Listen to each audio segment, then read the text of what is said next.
Isang araw paggising mo, 30 ka na.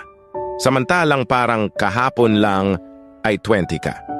At hindi mo masabi paano dumaan ang isang dekada ng ganun-ganun lang. Ang tanging masasabi mo ay parang kailan lang. Pakiramdam mo wala naman nagbago, pero patuloy kang naninibago sa kalagayan mo. Unti-unti mong naiisip ang mga pangaral ng mga magulang mong tugma sa kinaroroonan mo ngayon. Lahat ng kahapon ay aral sa buhay mo. At ang bawat umaga ay panibagong pag-asa.